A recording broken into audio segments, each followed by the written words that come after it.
नमस्कार, मैं हूं विवेक शर्मा। पंजाब केसरी टीवी चंडीगढ़ देख रहे हैं आप।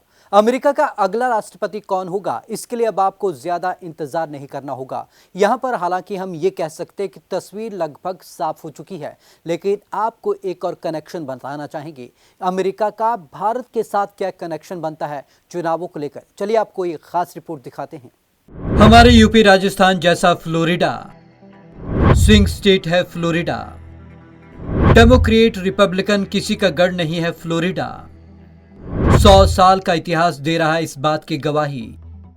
100 साल में जो भी रिपब्लिक यहां होता वही व्हाइट हाउस पहुंचा। इस बार भी फ्लोरिडा में ट्रंप ने मारी बाजी। एरिजोना की सियासत पश्चिम बंगाल जैसी। एरिजोना में घुसपैठ, अवैध अप्रवासन बड़ा मुद्दा।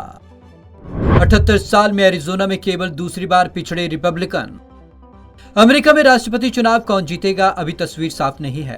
हालांकि वहां कहा जाता है जो स्विंग स्टेट जीतेगा वही व्हाइट हाउस पहुंचेगा।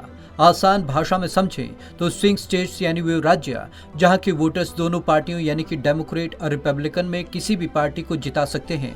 यानी ये राज्य किसी पार्टी के गढ़ नहीं होते, जैसे कि दूसरे राज्यों के साथ होता है।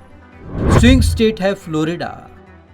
फ्लोरिडा ऐसा राज्य है यानी कि स्विंग स्टेट। राष्ट्रपति डोनाल्ड ट्रंप फ्लोरिडा जीत चुके हैं। बीते 100 साल का इतिहास है कि जो भी रिपब्लिकन उम्मीदवार फ्लोरिडा पर कब्जा लेता है उसी के हाथ अमेरिका की सत्ता होती है। यूपी या राजस्थान से क्यों हो रही फ्लोरिडा की तुलना, इससे पहले अपने देश की सियासी सोच के हिसाब से देखते हैं। उदाहरण के लिए 2 राज्य लेते हैं, यूपी और राजस्थान। आमतौर पर यही माना जाता है और ऐसा होता भी आया है कि जिसने उत्तर प्रदेश की 80 लोकसभा सीटें जीत ली, दिल्ली की गद्दी उसी की हुई। रही बात राजस्थान की, तो ऐसा राज्य है जहां का वोटर हर विधानसभा चुनाव में सरकार बदल देता है। फ्लोरिडा में यूपी राजस्थान जैसी सारी बातें।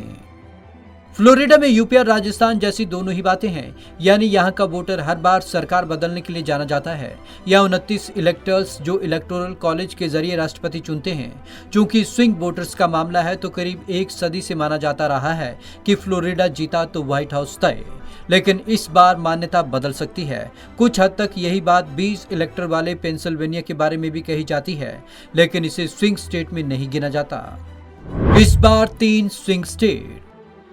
अमेरिका में 50 राज्य हैं। ज्यादातर राज्य ब्लू एंड रेड में बटे हुए हैं। ब्लू यानी डेमोक्रेट के गढ़ और रेड यानी कि रिपब्लिकन के गढ़। जो दोनों के गढ़ नहीं है वे स्विंग स्टेट्स कहलाते हैं। इस बार ऐसे 3 राज्य हैं, फ्लोरिडा, इदाहो और आयोवा।